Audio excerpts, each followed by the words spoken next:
This is the original esport racing game. This is iRacing.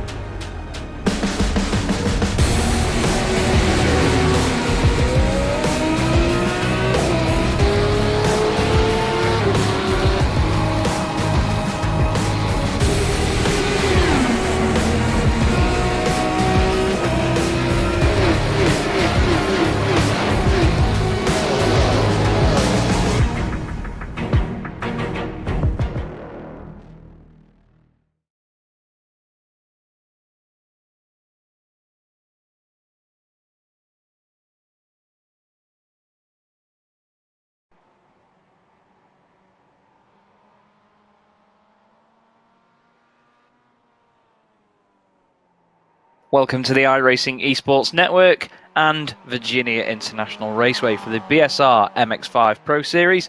I am Chaz Draycott alongside Alex Simpson in the commentary booth tonight, and he's going to be multitasking on the cameras as well.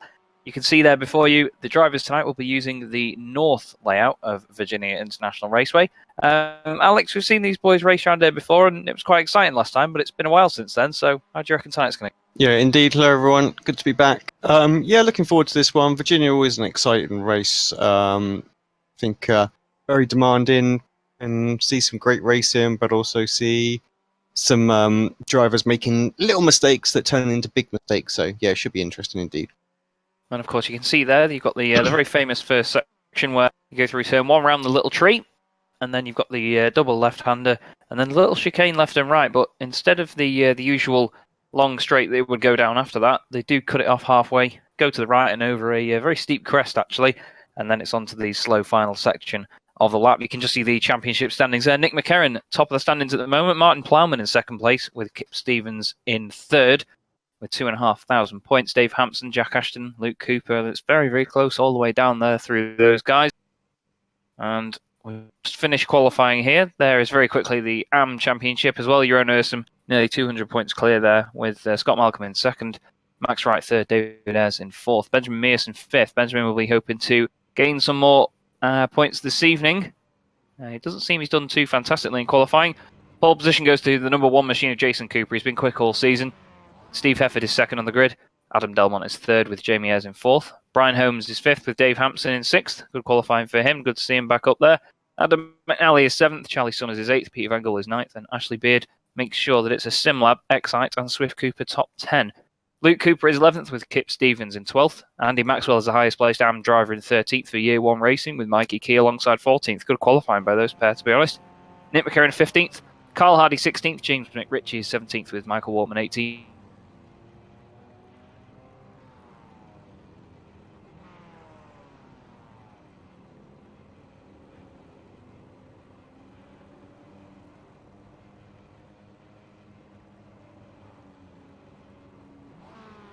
Might just have lost Chaz there for a second. So, yeah, it seemed to die on us.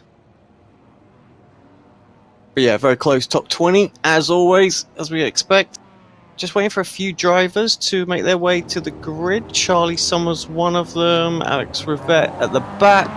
Doesn't look like he's going to make it, so revs are building. We're getting ready for race one of the night here at Virginia.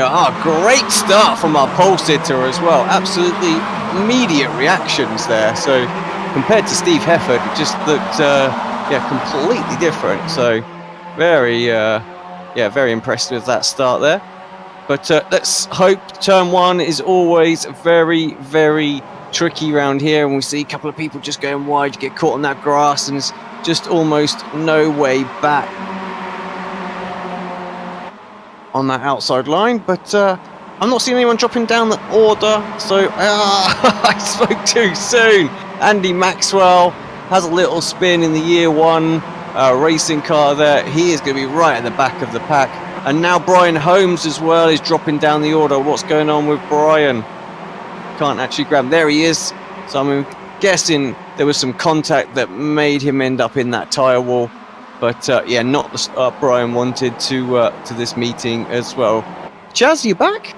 I am indeed. I'm going to find out whoever installed my internet from Vodafone and have them shot, because for the last few days, any time between 8 PM and half 8 PM, it just goes randomly.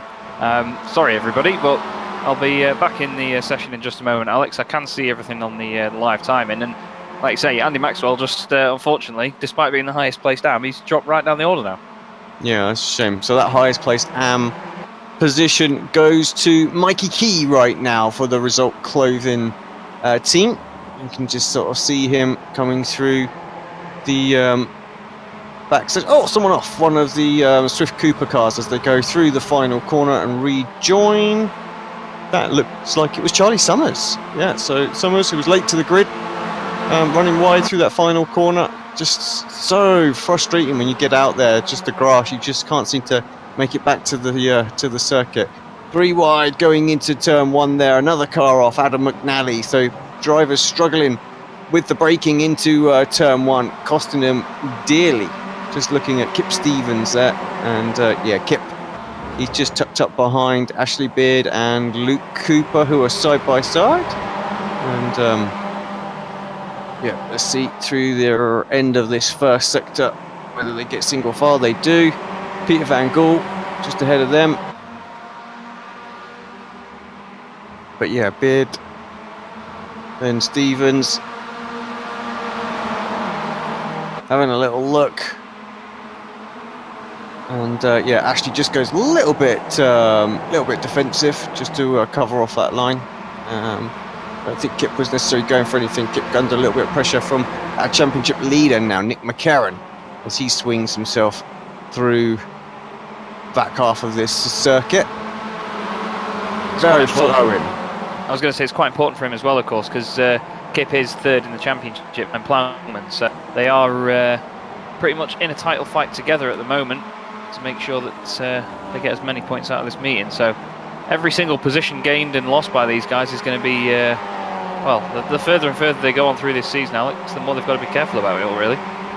Yeah, and those guys are just really banging in the consistent results. That's why they're right up there. And I don't think they'll mind me saying they've not been the fastest on the grid at all this season, but they just keep knocking up the points. And some of the quick guys, they just keep getting involved in a little incident here and there, and that is what really is kind of hampering their chances of being at the top of the table and the standings at the moment. So yeah, it certainly is. And like we've seen in series such as the British Touring Car Championship, I mean, Colin Turkington won the championship last season with, oh, there's contact there, around goes Carl Hardy.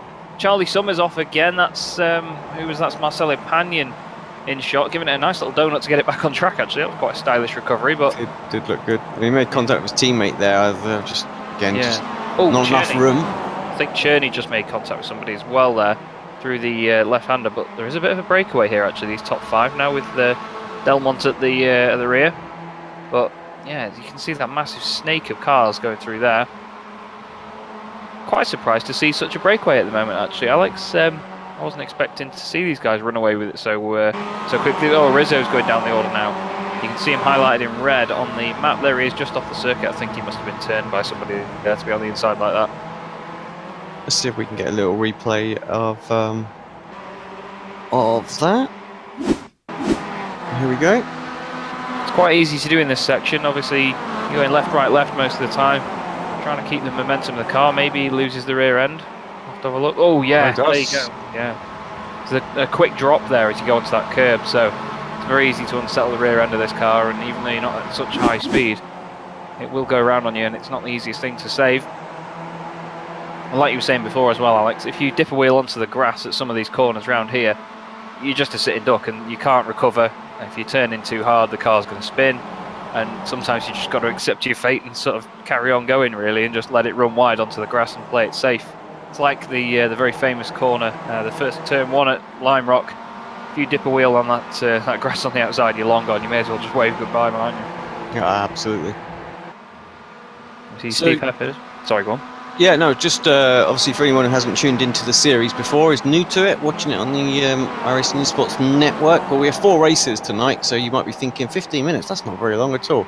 It's 4 sprint races, so we have a reverse grid. We'll bring that up on screen at the end of this race. We spin that dictates the grid order for races 2, 3 and 4.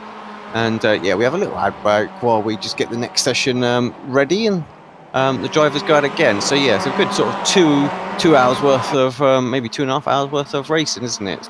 Lots of fun, spices it up. The 2 categories, Am and Pro, and that with the reverse grid gives the opportunities for the Ams to get some wins as well. But so the blue, as on screen, is for your Pro, and the green is for your Am, and you can see on the little timing tower as well. So you can see Mikey Key still holds on to that Am lead position at the moment, so he will get a class win as well, and that all helps towards his points and his bonus points at the end of the season that will carry over into the showdown, which is the final 5 races of the season. It's a very well thought out championship. It's very complex in ways. Oh, down the inside there, that was Kip Stevens going down the inside of Pete Van Gool there. Really nice move into turn 1, but he's doing a great job so far. It's Mikey Keats. Oh, Adam Delmont runs out wide. A little bit of a tap with Hampson there. Hampson down the inside. Makes it stick. But I was just going to say, yeah, Mikey Key doing a great job so far. In 11th place overall. He'll be very happy with that. Let's hope that keeps his nose clean and doesn't get in any incidents here. Because that would be a real shame to see him drop down the order. These guys have a right good fight now. Adam Delmont, he's never one to back down. Dave Hampson, we saw that he was rapid over the last few seasons. He's taken the place of Jack McIntyre at SimLab. And here's Adam Delmont's teammate, team owner and manager Adam McNally. He's on the back of Mikey Key now. These boys have plenty of banter between themselves on the Facebook group that these guys are all in. So I'm sure that there'll be words had now. Mikey lets him go. Nice and cleanly done there as well, actually, Alex. That was probably one of the best places to do that, so Mike didn't lose too much momentum himself. Yeah, I mean, it's tough anywhere to get by here, isn't it? And not lose that momentum. That's the thing. So get out of the way or anything. So yeah, very tricky, especially this circuit. I mean, I've never run the North, to be honest, so I wouldn't know. But it does look like one corner leads into the next. Just having a look at the biggest movers and shakers out there as well. Ashton up 17 spots. What a great drive so far. Only up 12. Panion's actually up 10, and he had that massive spin. Yeah, I was just looking at that.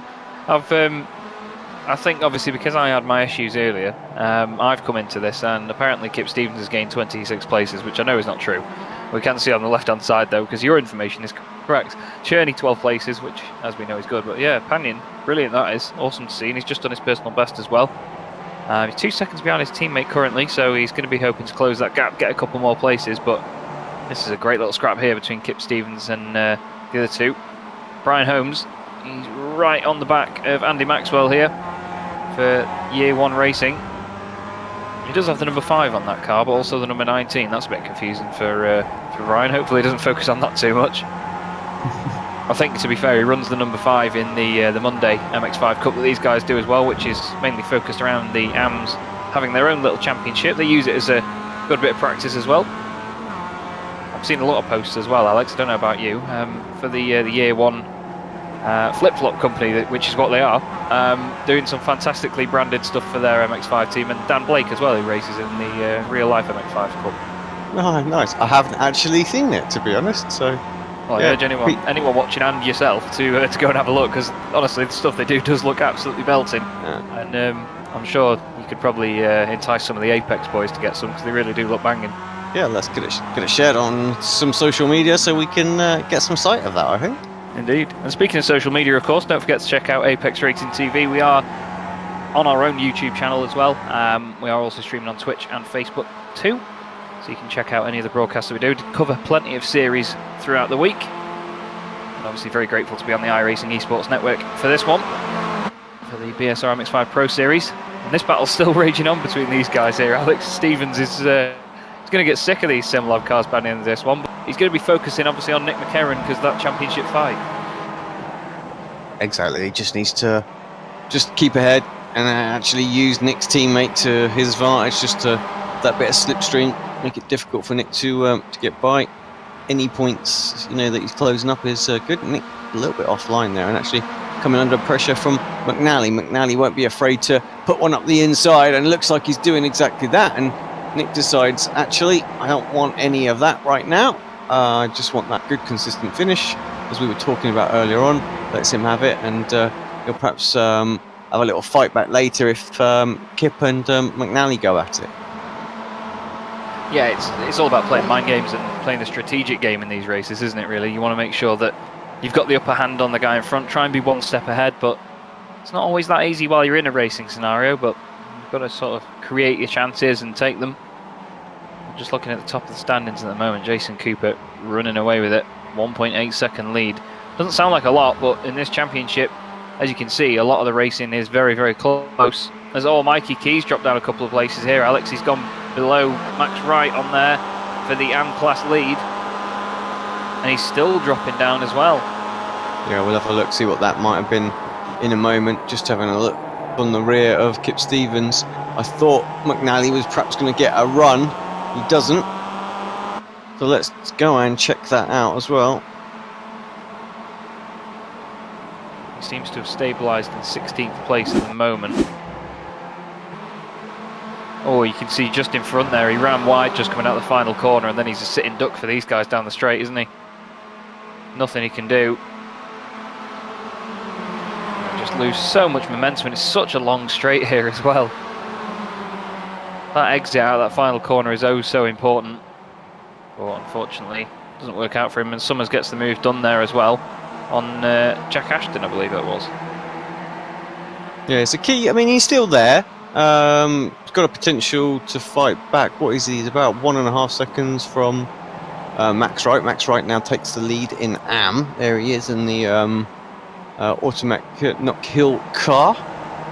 So it's not over and done for Key. He's definitely shown that he's got the pace. So see how it unfolds. But we've only got about 2 minutes left of this race, so a couple of laps is all it's going to be. So he's going to have to really pull his finger out if he's going to get to him. I'm not sure he has, because he's about a second back right now from that little pack now. So Wright looking good for the win, as long as these pros don't upset him a little bit. Yeah, I was just about to say he's got to be a bit hopeful here as Mikey Key that these pro drivers coming through, Charlie Summers and Jack Ashton, sort of disrupt him a little bit. And will slow him down if he decides to give the place up. But you never know, he could fight them, and that'll back the group up into them. Yes, it's stopped nice. Yeah, it does fight him a little bit there into one. Kip Stevens and Adam McNally still having this battle. They were side by side. Oh, McNally just getting a little bit too far over to Kip there. There's nowhere for Kip to go. He was basically on the edge of the circuit. Yeah. Now he's trying to obviously open up the corner as much as possible, as you'd expect, but just squeezing a little bit too much, and has checked him up. And this is what I said about McCarron. McCarron just waiting in the wings there, just to see what's going to go down between these two, and whether or not he can just nip through and gain a couple of places. Thanks very much. That would be a there you great go. Finish. Well, and Stevens around, and that's exactly the one that he wanted to go around as well. He's championship rival right now. Yeah, definitely. I'm not really sure who that was to blame on, really. I don't think McNally had much of an overlap to stick his nose down there, to be honest. We'll have another look at it. So here we go. Fantastic view from the chopper cam. So McNally's round the outside. He gets a great run. Still contact. He tries to get back on, and I think he might have just thought it was clear. It's a shame, really, because Stevens has had a really good race.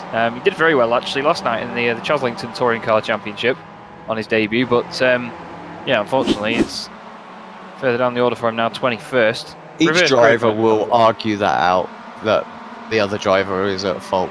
Oh, definitely. 100%. Kip will be like, well, you knocked me on the rear there, and McNally will say, well, you run me out wide. But I think that will go down possibly as a racing incident. I don't know. Of course, it all gets reviewed afterwards. But I would always say, as the person who is behind, you're the one that can pull out of that incident, because you're the one that can see it. You know. Yeah, definitely. You've got to be on the driver behind.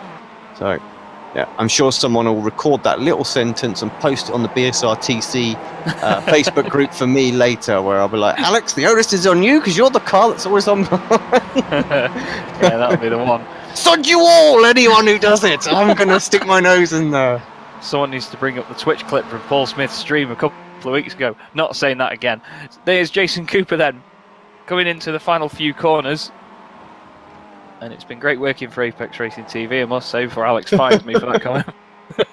Here is Jason Cooper then, out the final corner. Dominant performance, as always. The #1 car finishing in first place for Swift Cooper Esports.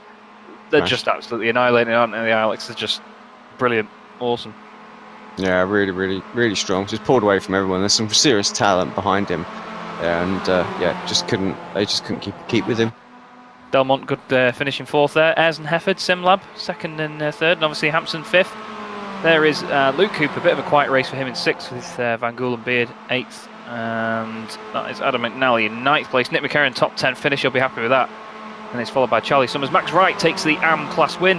Ashton and McRitchie very close over the line together there. Mikey Key second in AM. He'll be a bit gutted about that after Maxwell went off earlier, but great scrapping all the way through. Look at these boys coming across the line. This is Rob Graham, Carl Hardy, Stuart Dick, Roy Verke, Jeroen Ursum is in there as well. Just behind these guys is David Ayres as well, so all the way from 25th to 30th. Still very close between AM and obviously Stuart Dick in there, a pro driver as well. Just shows the great mix that even in race one that we have all the way up and down the order there, Alex. Yeah, I tell you what, the midfield battle seemed a lot closer than the front. There was definitely a divide. The front few seemed to be just in a little bit of different jumps in performance there, and I think that comes down to the track. Is perhaps, I mean, Virginia is a tough track anyway, but then this layout is not so well known as well. So there's definitely, you can see the drivers who naturally get up to speed very, very quickly, and the drivers that perhaps have done a little bit more practice than some of the others, because there was a lot larger gaps than I honestly thought there would be. Yeah, it was a bit more spread out, really. I mean, it's quite a flowing circuit, so you have to keep your momentum up, but there's fast sections and slow sections, and usually because of that, a circuit of this nature tends to bunch the field up. But yeah, like you say, the field did spread out quite a bit there, but it's good to see though, because sometimes when, as you can imagine with these MX5s, we go to a lot of tracks where slipstream becomes quite a heavy effect, and while it does close up the racing and make it exciting for us, as a driver it makes it very frustrating, because you're putting in the pace and you know you're quicker than someone on a twisty bit of track, and then come down a straight and someone will just, absolutely just rinse you in a straight line, and there's nothing you can do about it. Let's see, there is your race results, of course. Jason Cooper taking the win, with Jamie Ayres in second place, making it 2 Simlab.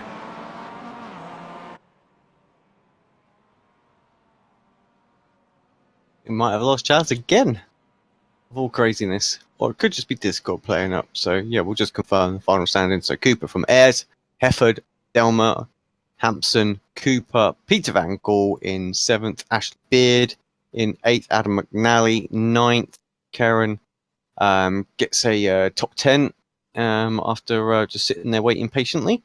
Charlie Summers, Max Wright takes the AM win. Then it's Jack Ashton, James McRitch, Mikey Key, Solo Patton, Alex Cherney, Joe McDonald rounding out your top 18. All of the rest of your finishers on screen at the moment. A few retirees down there. 33rd, Martin Plowman, 7 laps down, not able to get a reverse grid spin. Scott Malcolm, Alex Rivette, did not see what happened to those guys, and that is it.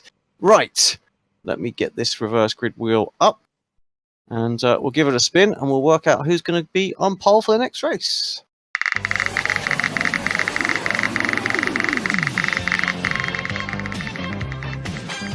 Pretty decent spin. I think we're going to miss the fall, but it's going to fall -1, but it's going to be 40th, which actually is a full-blown fall then, with the number of people that we've got.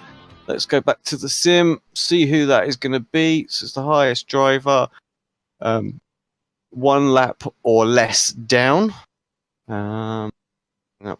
Results. Okay, so that will be Anthony Ainsworth that will be on pole. Cesaro Rizzo will be in second. David Ayres, Jeroen Ursum, Roy Verke, Stuart Dick, Carl Hardy, Rob Graham, Andy Maxwell, and Michael Bortman will round out your top 10 in the grid. Right, stick with us. We'll be back here, Apex Racing TV, and on the iRacing Esports Network for race number 2 of the BSR MX5 Pro Series Cup, round number 10, International Raceway. Alex Simpson, Chaz Draycott. We'll be back in a sec.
Welcome back to Apex Racing TV and the iRacing Esports Network for the BSR MX5 Pro Series. I am Chaz Draycott. I haven't completely disappeared. I'm with Alex Simpson, who's doing the cameras as well tonight. And we're back here for the second race of the evening. A bit better conditions this time, actually. Alex, sky's looking a bit clearer, so maybe these guys might have to think about the differing track conditions. Yeah, just looking at the temperature, 24 degrees, so it's going to be interesting because the tyres just won't last quite the same as they have done. So, yeah, just see how that affects. A bit more understeer out there as well, obviously the part of the conditions. So it's going to make it a little bit more challenging for the drivers. And of course, this time round, we have the reverse grid to think about. So some of the AMs will be near the front of the field, and some of the pro drivers that obviously finished high up in the first race will be a bit further down. So be interesting to see them try and make their way through, because as we said before, not the widest of circuits in the world, this one. So it should be quite interesting to see where they try and make the moves and how patient they are when they make their way through the field. Yeah, we should get the grid in just a moment. But it looked like an interesting grid. Definitely some split, I think, where drivers have not had such a very good first round, so we could see them fighting at the very front. But definitely an opportunity for some good results for sort of AM drivers as well. Yeah, they might have a bit more of a chance here of holding up some of the pro drivers. Of course, we were saying in race one how important it is to get a good run out of that final corner. Such a really long straight here that any bit of momentum that you can gain through those last couple of corners is going to be oh so important as we head to the grid right now to see how they all line up. Anthony Ainsworth then will be on pole position for Fury Simsport, with Cesare Rizzo alongside him on the front row. They're followed by David Ayres and Jeroen Ersum on row 2, with Roy Viverke and Stuart Dick on row 3. Carl Hardy and Rob Graham are 7th and 8th, with Andy Maxwell in 9th. Michael Wortman is 10th. Benjamin Mears will be 11th, with Brian Holmes in 12th place. He's got to be eyeing up a win from there, to be honest with you. Kip Stevens is 13th, Ralph Cullen in 14th. Joe McDonald in 15th, with Alex Cherney 16th. Marcelo Panion is 17th, Mike Hickey is 18th, James McRitchie is 19th, and Jack Ashton rounds out your top 20. Lights are beginning to come on now then, as the drivers... Actually, I say that. Rob Graham and Alex Cherney have not yet taken to the grid. I thought they were coming on. Yeah, Max Wright as well. Anyone else? No, that's it. Yeah. 33. We must be missing a few people this week, I think. So. Yeah, I think we had 35 in first race. Here are the lights then. The revs build with them. A couple of guys have got pit lane starts to this race by the look of it. McDonald and Cherney and Graham. The lights are out there away. Great getaway there from Cesare Rizzo for SimLab. He's the highest placed pro driver on the grid, so he's going to be looking to get out front here, Alex, and try and take a possible win if he can run away from these from these AM guys. But it's not always a definite measure of pace. Let's look at them late on the brakes. Everyone trying to take it as late as possible there. Van Gool's gone off on the outside. You can see him subsequently dropping down the order. But that's just one of them things, isn't it, Alex? Like I was saying before, you get two wheels on the grass, especially on lap 1. You don't want to come on and collect everyone else. There's who's that around? That's Stuart Dick in the asymmetric car. He's spun it through the left-hander. I don't know whether he had contact. Sounds like there's a bit more, but Rizzo is in the lead now, running away from Anthony Ainsworth. Yeah, I thought Rizzo would be a good shout for a win on this one. Pro driver, of course, second on the grid. Got a good start, got up into the lead. And now needs to pull away. Ayres potentially having a little look on Ainsworth as well. You've got Jeroen Ersum and Roy Viverke right there as well. So, yeah, good start for everyone. Like you say, just a couple of people dropped down the order. So nothing too major, no major incidents to sort of report on. Just those, like I said, those couple of spins. David Ayres here putting Anthony Ainsworth under real pressure in the Result clothing car. You can see both of these drivers are AM category drivers from the little green highlights on the windscreen banners. Trying to be as defensive as possible here is Ainsworth. He's just running his lines, doing everything he can. Out the final corner then. The thing is, Ayres isn't that far back, so he's not going to get a massive slipstream from it. You can just see the gains that he's getting there. Viverke just getting your own behind as well. See that on the timing tower. Yeah. So with this one though, as he has a little look, he's going to be late on the brakes. The Fury Sport car good on the brakes, but doesn't quite get the turn in. Jump back to Anthony, and we see that David Ayres completes the pass. pretty cleanly and pretty easily, I have to say. Yeah, no contact or anything to report from that one. Did it very nicely, and he now, of course, leads the AM category. So, all important for Ayres to try and run away from this now, because if he can get a bit of a gap on Ainsworth, which, well, he runs wide there and doesn't quite make the gap up, but if he can put a gap between himself and the other guys, then he's well in with a shot of an AM category win. Brian Holmes is 4th here at the moment, Alex. He's gained 8 places already. I said he might be one to watch for a win, and, well, he's not proved me wrong, at least. Anthony Ainsworth trying something there on David Ayres, but now he's run wide. Ayres defends it very strongly through this little flowing section. He's going to be chasing him down as best he can. But he's got to think about Brian Holmes in his rear view mirror now, because Brian's going to want to take advantage of these guys and go chasing after Rizzo, of course. Yeah, I mean, we're still only on lap 2, so you'd think you'd have enough time. Of course, the race now, it says 25 minutes at the top there, but of course it's actually only 10 laps, so we get rid of the time, because here he comes though, Brian, with a good exit out the final corner. It gets a little bit of a squeeze, but he's still got the slipstream of Ayres ahead, so I think he's definitely good. Oh, it's even more of a squeeze. He was thinking about trying to come out wide to see if he can get Ayres at the same time, wasn't he? But in the end, yeah, he has to sort of settle back in. Oh, and Ainsworth again just deep into turn 1, gifting the position. Oh, and who's that? That's our race leader, Cesaro Rizzo. No, son, what's he doing? He had a nightmare at Kota a couple of weeks back, and he's had a nightmare now. Is he going to dip a wheel on the grass? I mean, this race was his for the taking. Not under any pressure here at all. What did he do? No, just laying the brakes. Just missed his braking point by a mile as well. It's like, that's like 2 braking markers that he's missed there. It's like, oh, where do I brake? I've forgotten. Oh, it's back there. Well, hopefully he can make the places back up a little bit. He's dropped down to, well, he's just gone back up into 4th, past Roy Viverke. Couple of movers and shakers, like you say. Jason Cooper's up 13 places. His teammate Charlie Summers is up 11. Jamie Ayres is up 11 as well. So is Marcelo Pagnon. So it's all the Swift Cooper cars, and obviously one of the SimLab cars. Brian Holmes up 10 places now, and he is 2nd, chasing down David Ayres. And this is for the overall race win, and of course both class leads. Ainsworth will be rubbing his hands together here, hoping that Brian slows down David Ayres with whatever move he makes. You can see the differing lines there. Look at the momentum.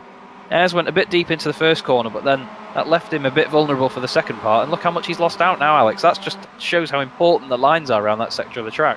Yeah, so key to get a good exit on this back straight. I think it's going to be fairly easy for Brian. I say it's going to be easy. He's going to have to outbrake him. Oh, got a back marker coming out of the pits as well. That's Rob Graham. A bit interesting, but yeah, deep on the brakes for Brian. Gets the move done, and actually Ainsworth nails the braking. Oh, and then gets a little bit sideways coming out of there. Up again.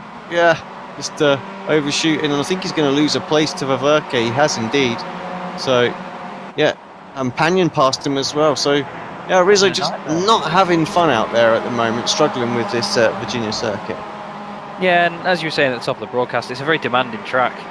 There's no there's curbs here and there, but other than this section they're going through now, you can't really take too many prisoners with running wide or just dipping a wheel onto the grass or anything, because it's all so important for your momentum. You can just dip one little wheel on there, just even half of your tyre width, and it'll take you around. Rizzo down the inside then of Viverke on the brakes. He did that very nicely and clung it to the apex. Great stuff to see. Ainsworth all over the place on exit there, really trying to get on the power as early as possible. But Brian Holmes is starting to run away at the front at the moment. David Ayres is going with him though. Marcelo Pagnon now up to 3rd. What a drive he's having. 14 places gained. Jason Cooper is the biggest mover in the field. 16th place, 16 places gained. So great stuff from the number 1 machine again. Race 1 winner, of course. And here's Viverke having a go at Anthony Ainsworth side by side. You'll see the differing lines now. Look at your own Urson behind them. Oh, he's run a bit wide actually. And Carl Hardy, fantastic run through there. He's got it done. And well, your Urson's doing a bit of rally cross on the grass there, taking the car over the jumps. But this is a great little scrap between these boys here, Alex. They're all absolutely going at it. They're just, no one's afraid of anyone in this league, and that's what we love about it. Yeah, these top 3 really broke away now. I need to go back to this battle because it's just absolutely kicking off. But yeah, Ayres going with Holmes, it would appear. So good on David using Brian as for the bit of slipstream and might be able to hold on. We're halfway through this race already. Yeah, it's flown by already. Anthony Ainsworth defending for his life here from Roy Ververke, Carl Hardy. Charlie Summers is making his way through this as well. He's gained 15 places now. So one of the pro drivers really making strides through the field. We've got a great snake of cars. I mean, not sure whether it's worth bringing up the timing screen on the left-hand side, Alex, with the intervals, because we get on our timing screen a little indicator of what colour the gaps are. When it's yellow and orange, it's under a second. Look how close all these boys are together. When it's orange, it's under half a second. So that just goes to show how close it is. Oh, there was 3 Excite cars actually that were. Oh, someone into the barrier, into the plastic runoff area there. So I think on a race day it would be okay, but that's solid here on iRacing. They don't move. Yeah, they don't quite have the sort of lightweight plastic built into them. I think they're drilled into the concrete ground here. Anthony Ainsworth is going red on the timing screen on the left. That usually means he's got what is called an incident point within iRacing. If you don't already know, he's either off the track or having contact with someone, and he's dropping down the order, so I don't think he's having contact with that many people at once. There he is, he's off wide, and so is one of the asymmetric cars. That's James McRitchie. Ainsworth trying to come on safely again, but he's lost all that ground now. Really unfortunate for him, but that means for Roy Ververke that the mission now, Alex, is to go after David Ayres as Panion is up to second in the chase of Brian Holmes. Yeah, and what sort of lap times? He was quicker by nearly half a second that last lap as well, so if he can do that, that'll be okay, but of course he won't have the slipstream this time, so it's not going to be quite so easy. Say that, he will have the slipstream because he's right there. So, Look at that. Yeah, getting my timing figures just a little bit wrong there. Oh, it's all good, it happens to the best of us. If you could, our timing screens look like, you'd appreciate how much info we get given. It's an incredible bit of software that we're provided with, very grateful to be using it. But Brian Holmes is not going to be grateful to have Marcelo Panion in his rearview mirror right now, Alex. He's just going to be thinking, just go away, just leave me alone. I just want to win this race. He would have thought it would have been easy, but Marcelo proving the point that Swift Cooper Esports do not mess about, and, well, to be fair, if you just look at the results from this season from him, we know that that's not the case. He's getting just closer and closer every corner. Alex reads my mind and goes on board with him. This is what we want to see.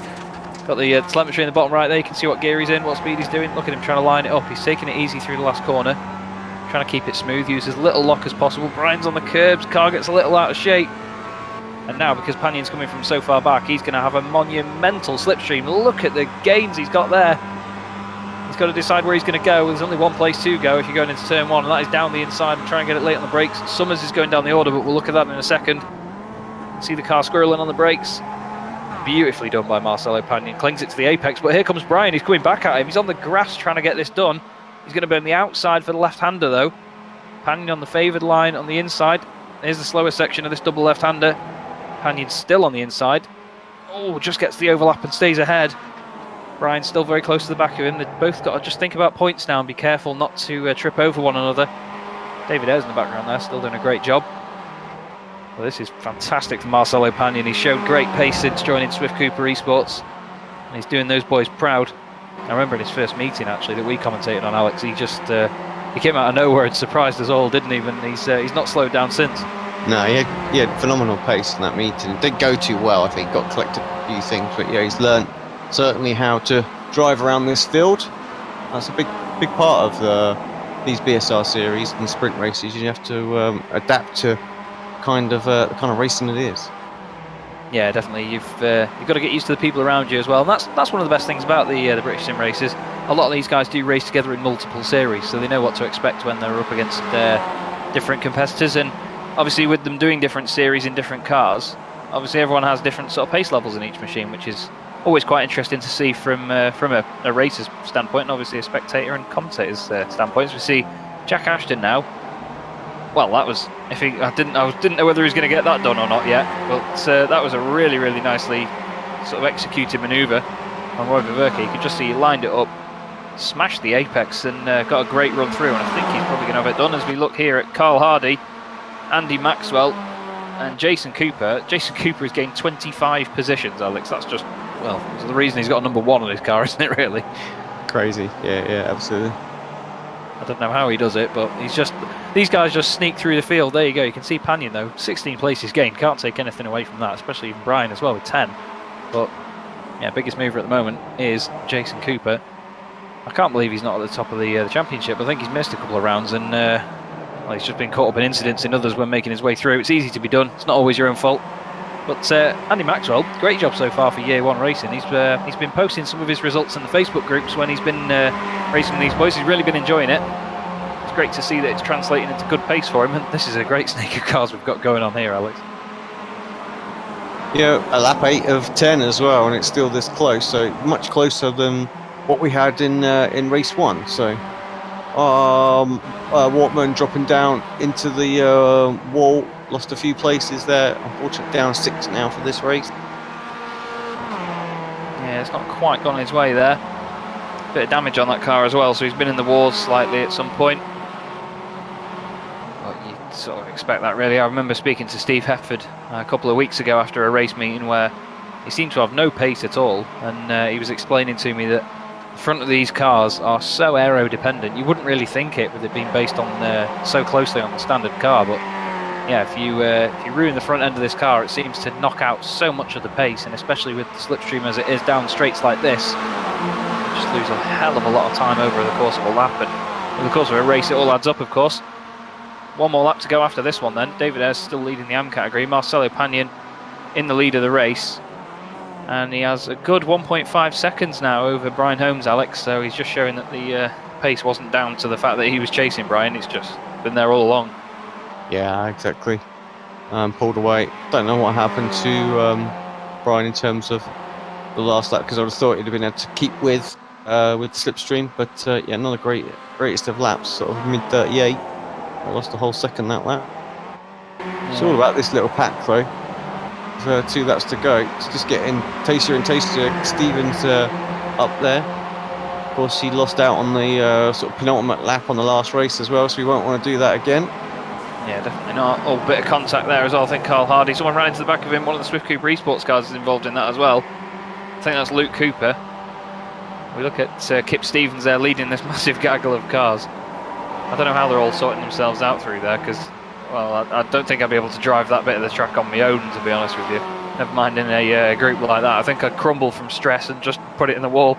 But they're all managing to do it, and that's why this series has become so great. These guys race with each other each week, at least twice a week, so they get used to what to expect, and obviously it gives us the close racing that we know and love. Exactly a second there, as you can see, between Panion and Holmes' lap times, both .812s, but Panion 136.812, Brian Holmes 137.812. So it just shows the pace difference. He's a second a lap quicker. It's just crazy, as we see Ashton still having a go at Andy Maxwell, and I mean, not to put anything on it, but as an AM driver, he's defending for his life. Oh, Ashton finds the gap. How did he do that?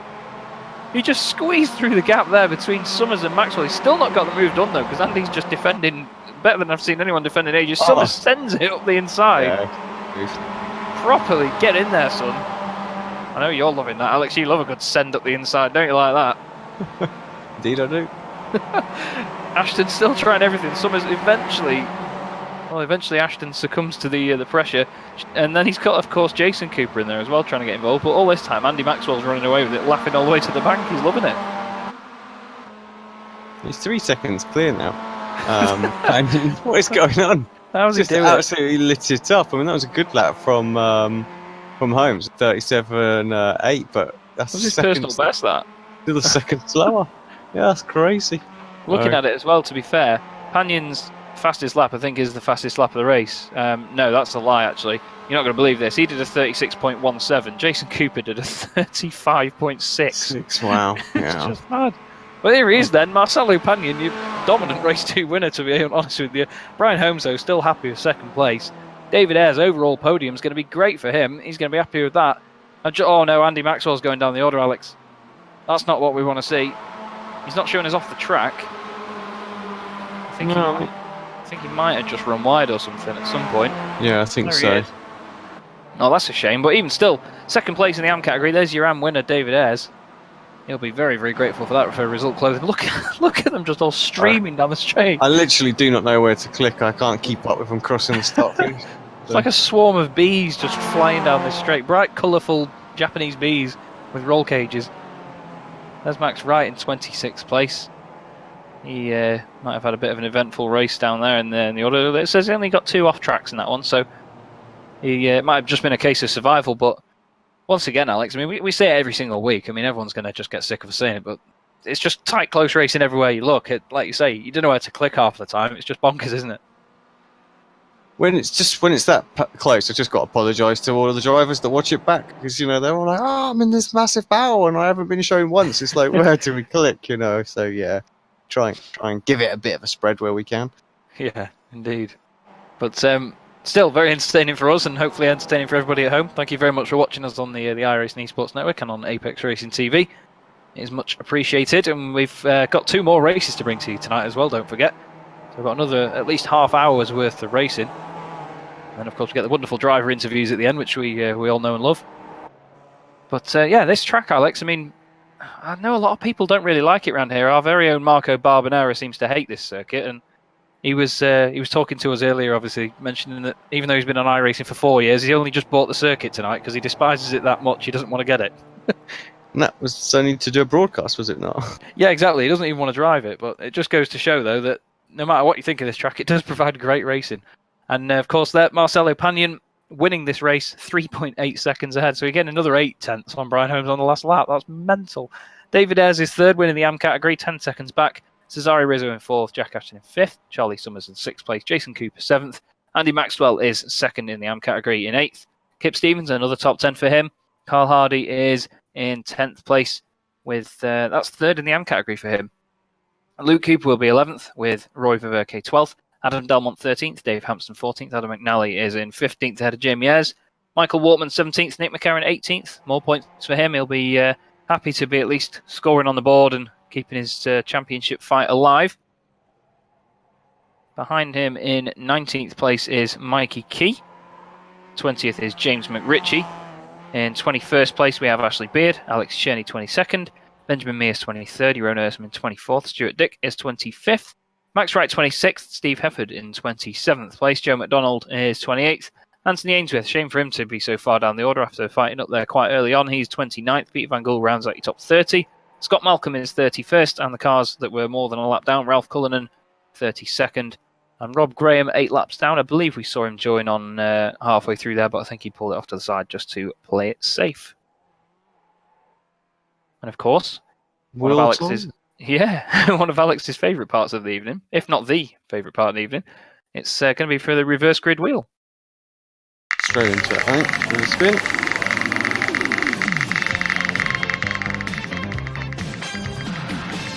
So that's going to be 4 minus 2. Indeed it is, yeah, 4 minus 2. So who is that going to be? Well, funnily enough, his drop down the order may have actually come in handy. Anthony Ainsworth will be on pole position, alongside Joe McDonald. Steve Hefford will very interestingly be third on the grid with Max Wright fourth, and Stuart Dick will round out the top 5. So at this point, I'd say Steve Hefford's got to be the one to watch in this, but you never know with this series. So if you join me and Alex in about 10-15 minutes time, we'll be back on Apex Racing TV and the iRacing Esports Network to bring you race 3 out of 4 this evening from the BSR MX5 Pro Series. Don't go away.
Welcome back to Apex Racing TV and the iRacing Esports Network and Virginia International Raceway, which is more gloomy this time for race 3 of the evening. And I'm obviously Chaz Draycott. This is Alex Simpson with me as well in the booth on the cameras tonight. And, well, we've had 2 fantastic races as always tonight, Alex, and this third one should be even more dramatic with another reverse grid on our hands. Yep, race 3, like you say, a bit overcast conditions, a bit more grip out there throughout the race. Should be exciting. Another large reverse grid as well. Big split in terms of grid, in terms of sort of pro and am all over the place this time. So yeah, it's going to be interesting. Usually elbows come out, don't they? So we might see a wreck or two.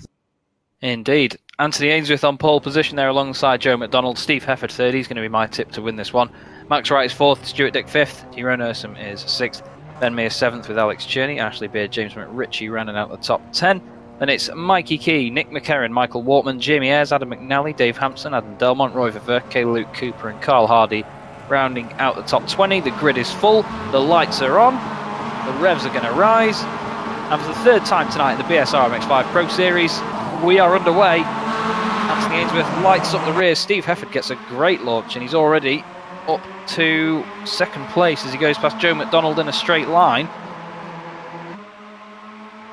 Much darker in these conditions than it was in race 2 here, Alex. It's well, Steve Hefford straight lined it at turn 1. He's done what his teammate did, Cesare Rizzo, in race 2. So he's already lost a couple of positions from where he started now. So, well, 1 step forward and 2 steps back pretty much for Steve Hefford, isn't it?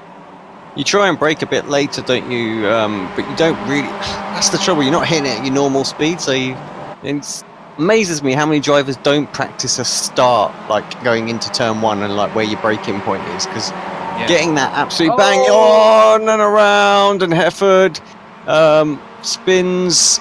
I think that was Joe McDonald. So yeah, McDonald got damaged. He's out. His car is toast. There's more contact as well down here. And coming out the snake. So. Well, I told you there'd be a wreck or two. Yeah, that was Ursum, Delmont, Panion, Jason Cooper was in there, Carl Hardy as well. Joe McDonald and Steve Hefford, they just came together through the little flowing left, right, left. And to be fair, McDonald did a great job of keeping that car out of the way completely. I think he only clipped one more of the Excite cars, but I think just as it was as they came back on, that's when the contact came up. But look at these 3 now away with it. Anthony Ainsworth, Stuart Dick in 2nd place in the asymmetric car, and Benjamin Mears is 3rd overall, 2nd in AM. But Stuart Dick here, Alex, he's going to be going for a pro victory. Yeah, I mean, he's got, 3.5 seconds to the next pro, so yeah, after just 1 lap, so yeah, he's got to go for it. Ainsworth and Mears, if they can just sort of go with him, they've got a good chance of an overall podium as well as a 1 and 2 in AM. So yeah, good start from these guys. Yeah, he takes the overall lead as well. Benjamin Mears now 2nd. There is Steve Hefford, but he's got Alex Cherney with him as well now, so it's not going to be so much of an easy ride to the front. These guys, because of those incidents, have had a chance to make their way through. There's Ainsworth. So much for that. So that sometimes they just battle. Let's see if we can't get where Ains went off. They just do you need to battle sometimes when you're guaranteed a podium position? Yeah. Battled with himself. If anything, man, look at that. A couple of little locks and car twitching. So take it back. Apologies. Yeah. Well, just don't mess up when you got a podium. Yeah, Anthony, come on. Well, he's going to still be plugging away though. James McRitchie's up there as well with him. Ashley Beard, Jamie Ayres, Max Wright, Nick McCarron is back into the top 10 once again in the number 2 machine, 2 places gained. Real shame to see Jason Cooper involved in that first incident. Adam Delmont as well, Mikey Key. As here's a battle for the very lead of the race. These guys are really going to be hoping not to trip over each other because this is the AM class. Look at the difference in lines there. Look at how much that changes it. Oh no, as Mears catches him. Mears lost it over the curb, catches Stuart Dick and turns around. He's in the middle of the track. The guys do a great job of avoiding him. I'm not sure what the You knew someone wasn't going to. Yeah, Ashley Beard unable to avoid there, unfortunately. I was just about to say, I don't know what the guys' rallycross skills are like, but they're going to be put to the test if they're flat out over that grass there, because it is not smooth in the slightest.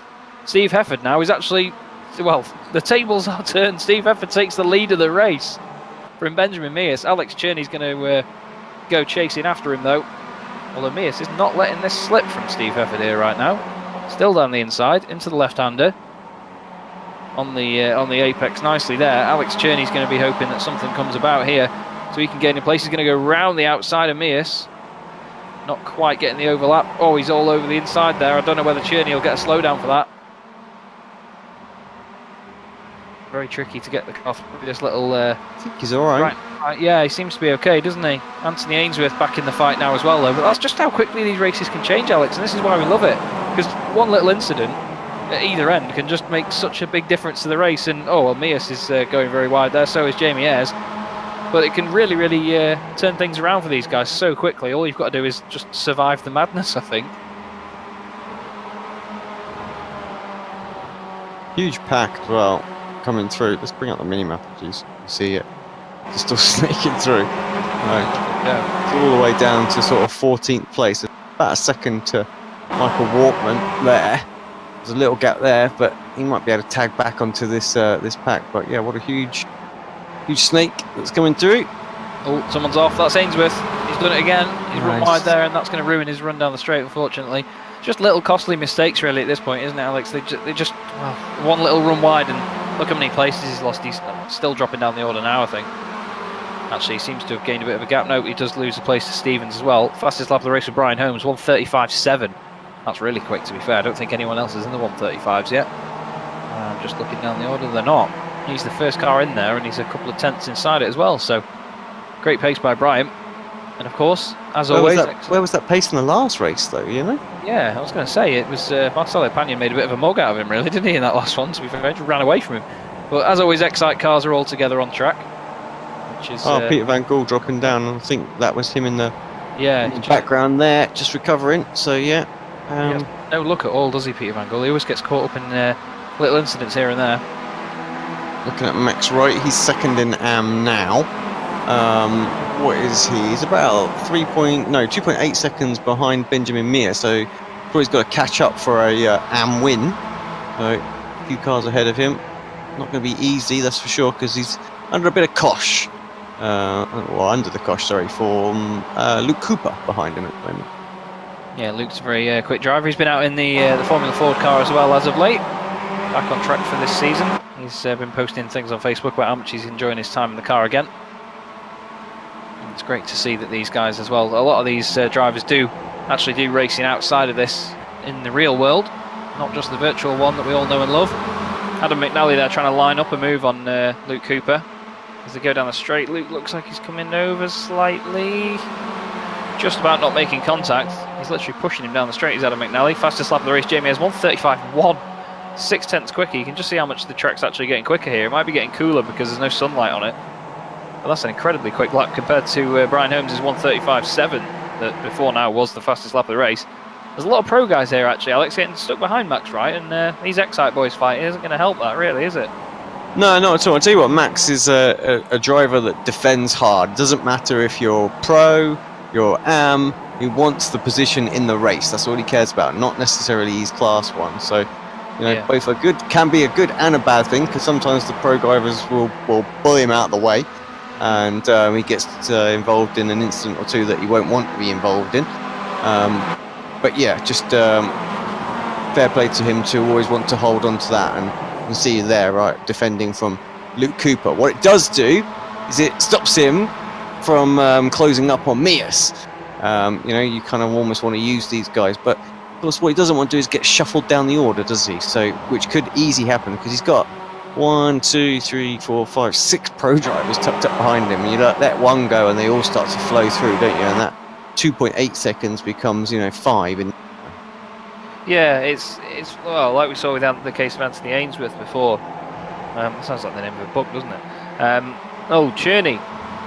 Cherney off. I think Cherney's just about to become the new example for that. Yeah, he's run wide at the last corner, and he's lost 2 places, even though with a big gap either side of them. You can just see how spread out they were.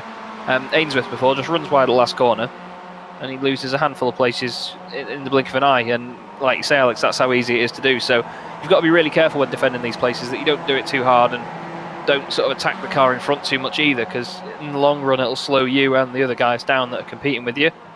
As we look at Ralph Cullinan, Rob Graham just ahead of these guys as well. Michael Waltman there getting involved, the American. a few battles a little bit further back.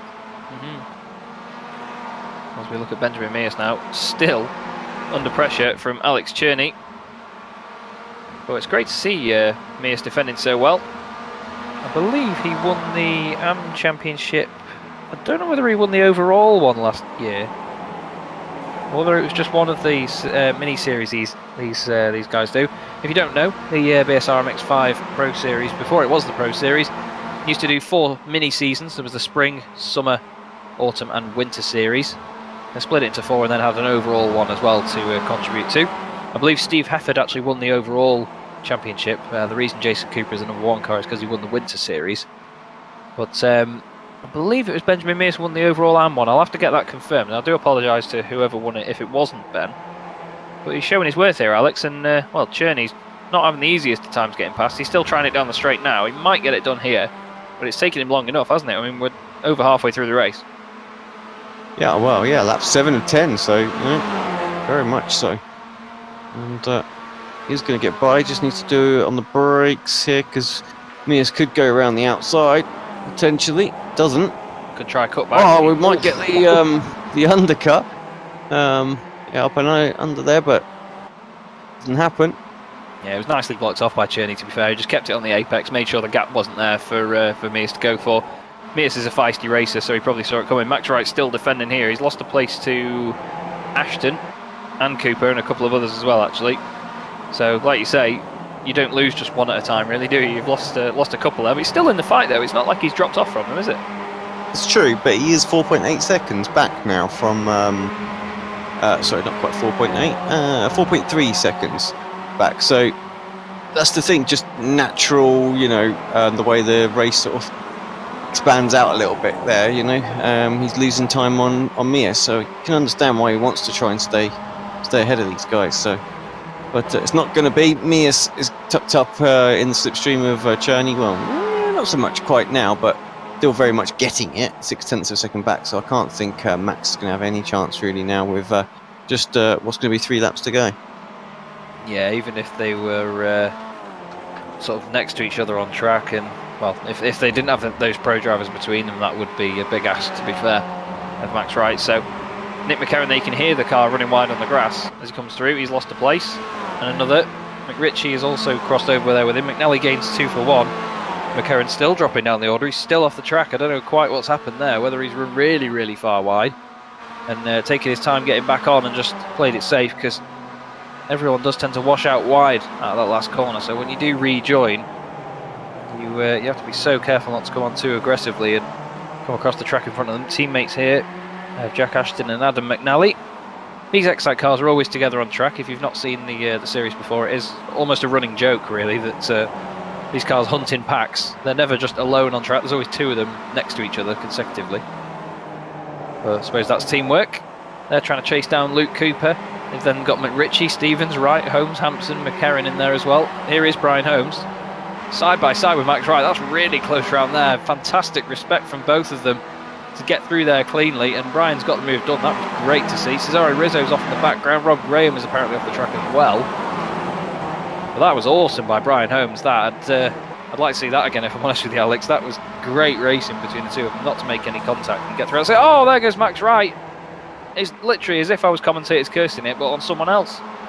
And Max Wright and Dave Hampson, that's how easy it is. And that's the reason why sometimes you don't fight these pro guys. When it's not actually for a class position. He's just lost himself what was second in the AMs there, just for battling hard. He wasn't going to win. He could have just sort of conceded a little bit. It's not going to affect his points too much or anything like that in terms of the bonuses he gets for showdown and stuff. So yeah, swings and roundabouts there. So yeah, I think we've mentioned it before about big picture driving sometimes, and yeah, that's what can happen. Well, now, big picture driving needs to be what's on the mind of Benjamin Mears. He's 4th overall. He's not really dropped off from Alex Cherney, to be fair. It just shows how much pace he's got in the bank. But he's 4th at the moment. Anthony Ainsworth is 13th.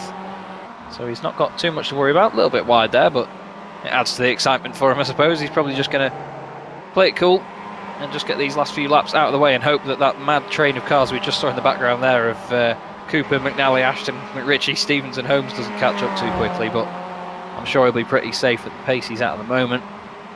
Just trying to see who has got the fastest lap of the race at the moment. Jamie Ayres has got a 1:35.1. Can't see anybody in the 1:34s. I wasn't really expecting to, if I'm honest. I think, yeah, it is Jamie Ayres, 1:35.1. Steve Hefford, race leader, is 1:35.7. Other than that, there's only another 1:35.7, which is Brian Holmes. So the pace is definitely there for those boys tonight. As we go on board now with Adam McNally chasing down Luke Cooper in the number 35 car. He did inherit that number from Jason Cooper, who was number 35 last season. He's now number 1. Luke Cooper was number 6 before. And that has now gone to his teammate Alex Cherney, so it's like some sort of number swapping game. There's a bit of rally crossing for you. Look at the momentum that Cooper has lost there, though. Even though McNally went wide as well, it was just that extra bump lifted the rear end up of the car, and McNally's just going to breeze through here. But he's on the outside for turn 1 here, Alex. He's got to get it right on the brakes and make sure he gets a good exit. Yeah, he will have the inside for the next corner if he can just hold around the outside. A bit deep. Has he still got a bit of an overlap? He has. That's good, but Luke's not going to want to give this up. Oh, they're into each other again. That's great racing. Rubbing is racing. I love that camera out of turn 1. That really showed how much of an overlap they had. But wow, that was as close as you're going to get to an incident without actually having one. As Ashton follows his teammate through, and oh no, there's McRitchie all out of shape. Hopefully he saves that. I think he kept it together. He did. Yeah, he didn't lose too much time either. But as I was saying before, Excite cars hunting packs, and both of them have gone through now past Luke Cooper. And now Ashton's going to go past McNally as well.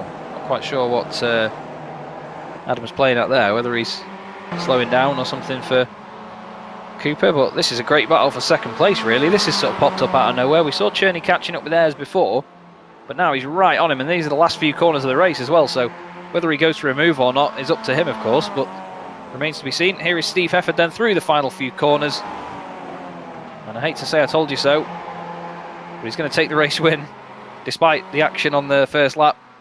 Great to see him back on the top step again for SimLab. Steve Hefford at number 72 takes race 3 of 4 this evening. Jamie Ayres is just going to beat Alex Cherney over the line. Great scrap towards the end there.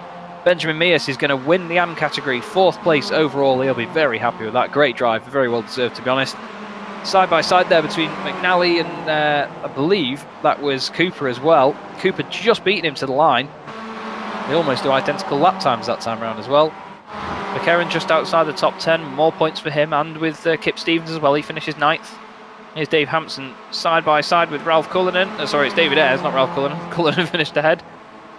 He just beats Ayres to the line. But that's what these long straights produce, to be fair, isn't it, Alex? You get a lot of side-by-side action if people get a good run out of the final corner. Yeah, and I tell you that final corner does make for some, for some great final lap battles there. So it's very easy just to get it a little wrong, and then you're a little bit of victim to the slipstream as well. So, right, where are we? Let's clear this off. We're still waiting for a few people to come across the start-finish line, though. Who we got still out there? Just having a quick look, actually. And Rizzo, I think, maybe. Oh. And Rizzo stopped just short of the start-finish line. Has that run out of fuel? Someone give him a push.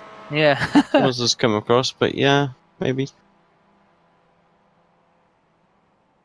Well, that's a shame for Rizzo. It's rolling backwards, yeah, so I think he's run out of fuel. Not quite sure what else it could be, really. That's it. Tow it off, Rizzo. Let's do the results, please. His teammates are going to push him. Yeah. Here you go. That's Jamie Ayres pushing. It's like a traffic light.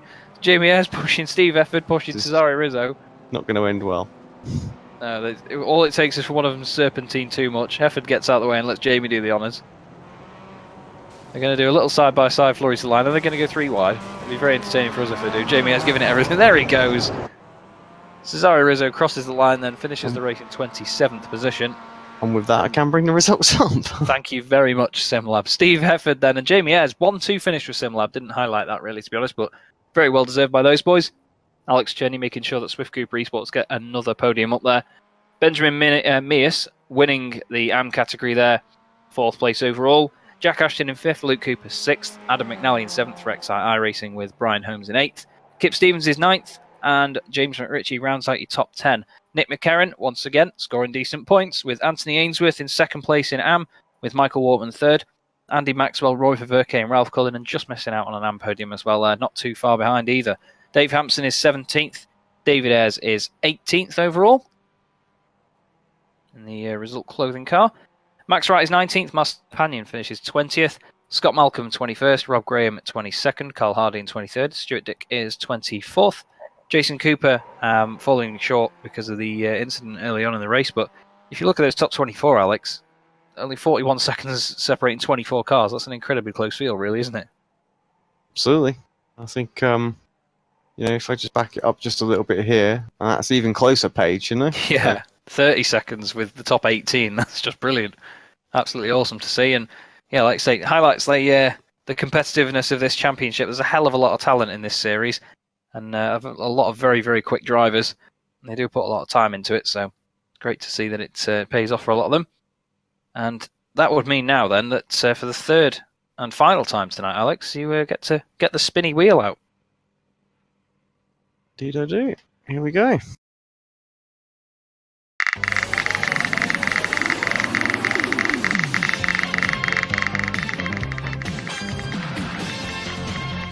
Just the large numbers coming out to play tonight then.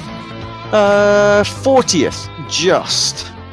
Only just, but it still ticks over. So that would mean then that it would be a full reverse grid. And, well, Mystic Meg, as we call him, Jeroen Ursum will be on pole position with Cesare Rizzo alongside him on the front row. And then, well, I'll tell you what, if this isn't a good second row, then I don't know what is. Charlie Summers and Jason Cooper of Swift Cooper Esports with Stuart Dick in 5th place. And Alex's reaction says it all. If you don't think that Charlie Summers and Jason Cooper are going to win this race, no offense to Cesare Rizzo and Jeroen Ursum, then, well, you're probably betting on the wrong people. So if you join Alex and I for the final time tonight in about 10-15 minutes time on the iRacing Esports Network, we will bring you the 4th and final race of the night, which most likely will be under lights, so it's going to get pretty spicy. See you in a few.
chair of the Indianapolis Motor Speedway.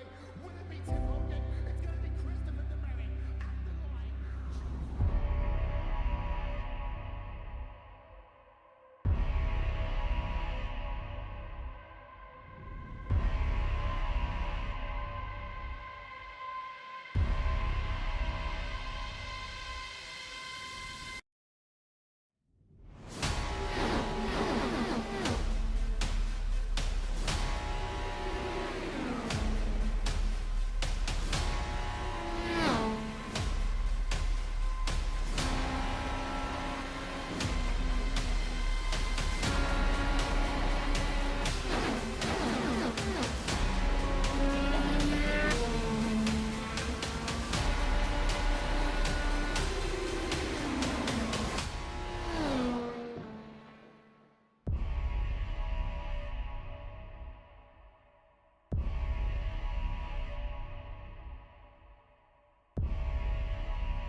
Welcome back to Apex Racing TV and iRacing Live for the final race tonight from Virginia International Raceway of the BSR MX5 Pro Series. I'm Chaz Draycott alongside Alex Simpson, who's also on the cameras tonight.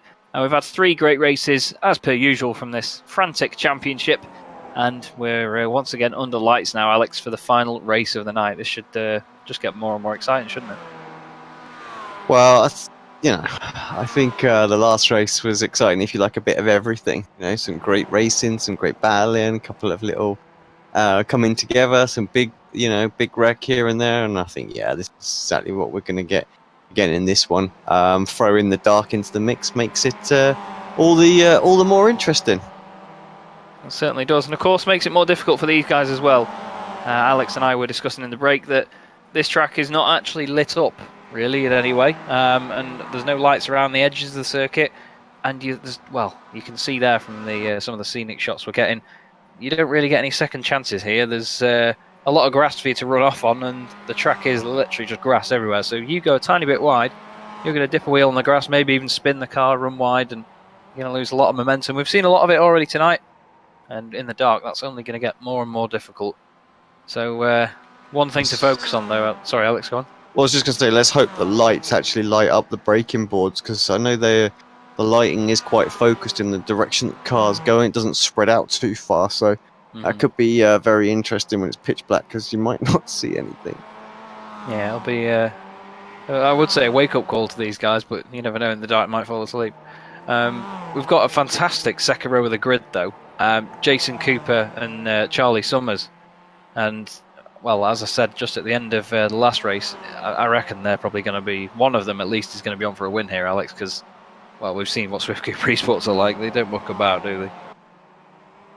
No, not at all. They've been quick all night as well, so in fairness, there's a few teams that we come to see at the very top of the standings that have been quick all night in different times. So, Panion was super quick, but Brian Holmes was super quick in the last one. So, I think depending on how good of a start some of the others have, I think we might see them challenge the Swift Cooper guys that are on the front row.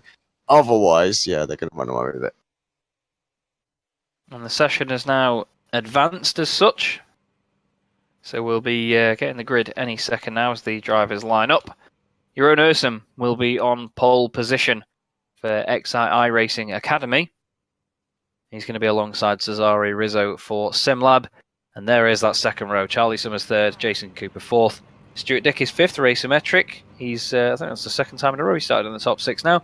Carl Hardy is 6th, Rob Graham 7th, Scott Malcolm in 8th, Marcelo Panion in 9th. He's going to be another one up there, but of course it's his teammates that are near the front with him in this one, Alex. So it may not be such a massive battle, more just sort of teamwork to make sure they get a lot of points.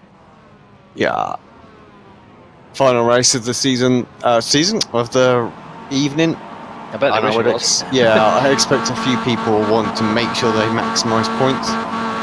Here we go then. Lights are on. Lights are off. Away they go. Jeroen Ursum gets what looks like a decent start. Charlie Summers gets away well, but Jason Cooper does not. He's got Stuart Dick alongside him now. They're nearly going to go 3 wide into turn 1. Fantastic scenes there as they go down to the first corner. How's people's braking skills in this one? Stuart Dick has got 2 wheels on the inside there. A little bit out of shape by Jason Cooper by the look of it. I think he's going to lose the place though. It just looks like Jeroen Ursum has dropped down behind Rizzo and Summers now. Both fans of bright green wheels. Oh, speaking of bright green, Carl Hardy. Oh, there's an Automac knock hill car off in the background there, backwards into the wall. And going with him, I think that was Roy Viverke that's gone off. Alex Cherney is down the order 2. Jason Cooper back up into 4th place now, ahead of Stuart Dick. And Rizzo leading the way, but he's under pressure immediately from Charlie Summers. Into the tight right-hander, and over the crest they go. Summers tries to get a cutback there on Rizzo, and it's really worked for him actually. Look at that for an overlap. What a beautiful move that was. Let's hope they keep it nice and clean through here. Otherwise, we're going to be seeing Jason Cooper probably get his second win of the night. He's already up to 3rd. Charlie Summers takes the lead. Great little overlap there on Rizzo. Oh, a bit of contact as they go through the left-hander. On the brakes into the right-hander as well. Rizzo sends it up the inside. They both run a bit deep into there. Jason Cooper's going to be willing his teammate on. Ralph Cullinan going down the order, so is Andy Maxwell for the second time this evening. Real shame for Andy, he's not had the best of first laps tonight. Oh, there he is coming back onto the background, he's got a lot of damage as well, so real shame for him. Down the straight, we look at Stuart Dick now chasing down Jeroen Ursum. Whoa, someone nearly going in the wall there in the background. Not quite sure who that was, I think it was Marcelo Panion, it was. And for the lead, they're side by side, Summers and Rizzo. Rizzo's just ahead. Side by side here as well. That's Rob Graham getting involved. He's just behind Jeroen Ursum. Marcelo Panion, great little undercut there, Alex. A bit later on the brakes, turns it in a bit late. I think he might have Jeroen Ursum as well here. And yes. Scrap for the lead. Summers is up there, so Marcelo Panion making strides here into chasing down his teammates, and we may well see, if they can pressurise Rizzo out of the way, they may see Swift Cooper Esports 1-2-3 here. That would be mighty impressive. Who have we got around them that could possibly... A long way back for like Brian Holmes, 13th place for Excite. There's a few other. Dave Hampson maybe might be able to get in there. I mean, he's got reasonable pace, but I wouldn't say he's been absolutely blisteringly fast these last sort of 4 or 5 weeks. So it's going to be easy for him to separate them. The sectors on our timing boards haven't quite matched the livery of his car, have they? They've not really been setting purple sectors, but like you say, he's been quick, but not setting the world alight, unfortunately. It's now Summers, Cooper, Rizzo, Dick, Panion. So Rizzo dropped down to 3rd place now, as Jason Cooper is into 2nd, and he'll be defending his teammates' lead, if anything, if Rizzo gets a run here. Stuart Dick still involved there as well for Asymmetric, good to see him up there. He did have a teammate, Abdulkir Al-Amri, in the first few rounds that we commentated, but he's not been in the last few race meetings. Not quite sure what's happened there. Panion fastest lap of the race, 1:37.0. Just shows with all this battling. They were doing 1:35.1s before, and it just shows the difference in pace from race to race, how the conditions affect things, and that's just something you have to think about with iRacing, isn't it, Alex? Especially with the dynamic skies and the ever-changing temperatures now. It's not fixed, so closer to the real thing, and obviously more stuff to factor in. Having a little look, who's that having that little move in the background? That is Panion and Dick were side by side, so this is ever getting closer to your 1-2-3 that you were talking about. So, and he's through, and with the pace that Panion had earlier, I have no doubts that he's going to catch up Rizzo ahead. Yeah, it'd be an upset if he didn't, really. It'd be a surprise to me if he didn't as well. Cesare Rizzo, 3rd place now, still hanging on to that podium though, and he may well do that for the remainder, you never know. Oh, Stuart Dick's on the right hand side. That can only be because of contact, really. Who was he racing alongside? He was with Hampson, wasn't he? Look. He was in there with... Is that Rob Graham?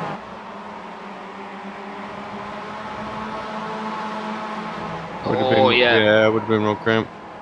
And Hampson sneaks through as well there. That's a real shame for Stuart Dick. He was doing so well up there. Now he's 29th. He's right on the tail of these guys. This is what he needs. It's the only way I think he's going to stop Panion getting to him, and if he can just fastest lap of the race as well. If he can just stay with them and literally make them pull him along, so that Panion can't. Yeah, he just needs to play the strategic game here, doesn't he, and make sure he sticks with them, like you say. And it just goes to show that when they're not sort of scrapping to get through the AM drivers, the pace is there from these boys.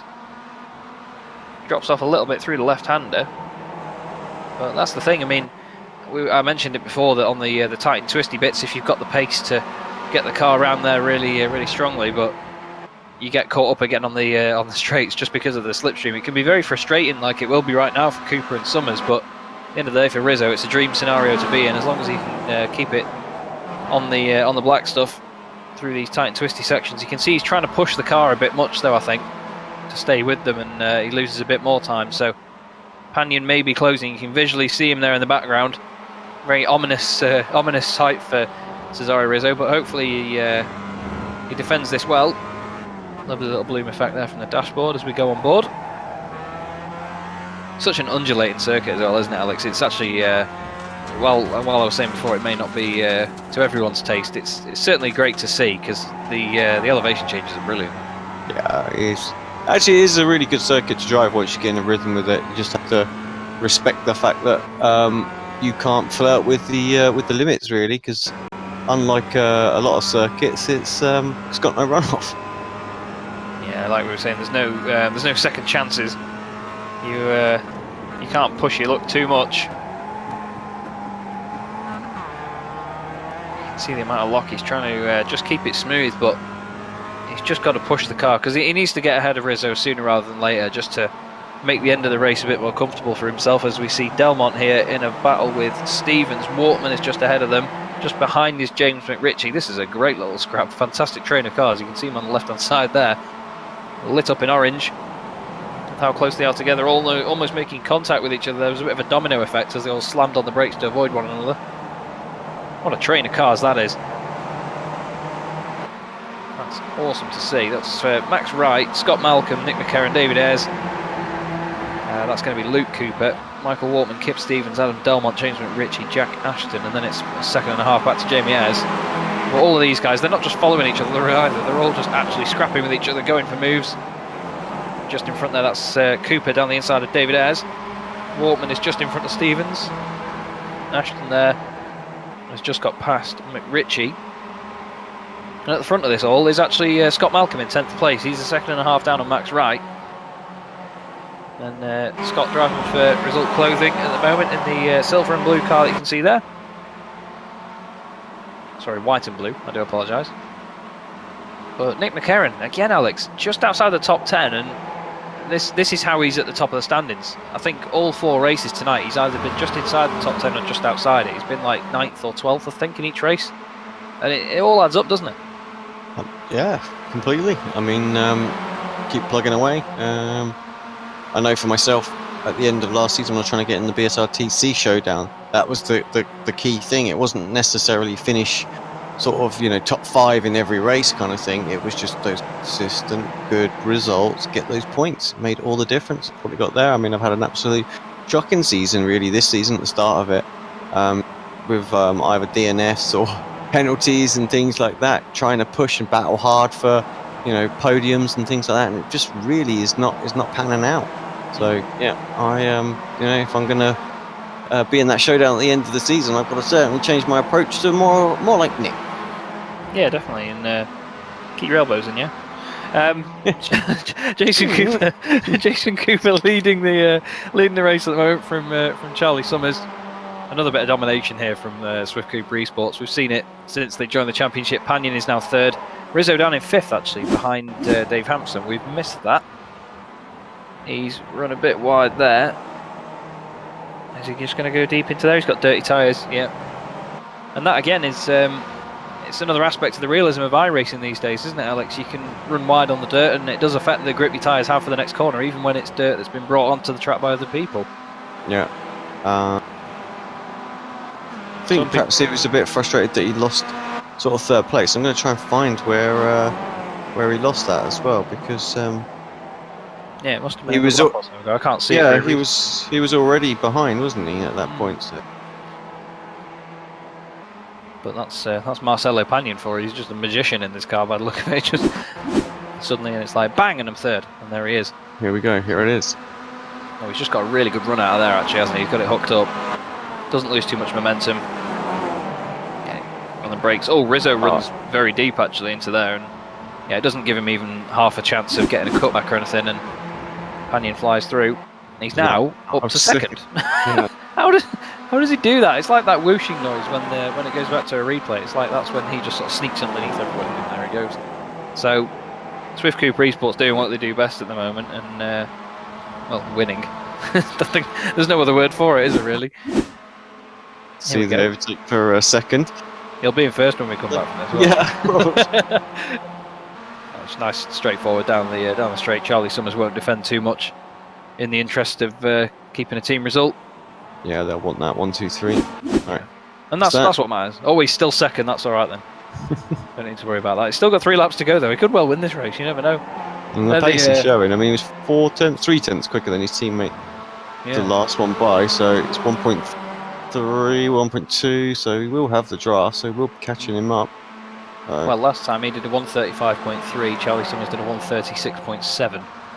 Let's have a look this time. 35.8 by the race leader, 35.7, 36.1. So similar lap times, are all within about half a second of each other.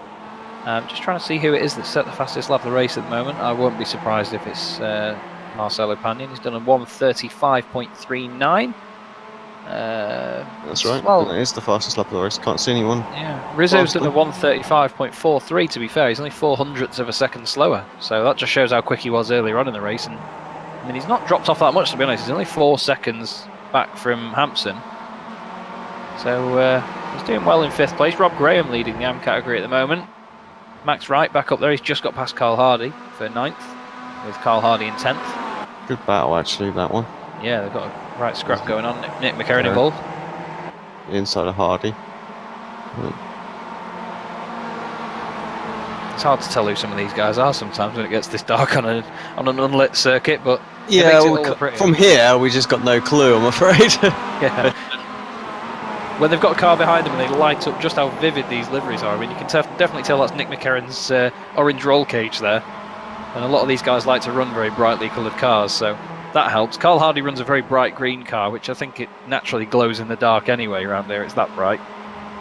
He's in 11th at the moment. And just to add to the green, he's obviously in the AM category, which is lit up green on the left side of the screen, so we're not going to forget who Carl is in a hurry.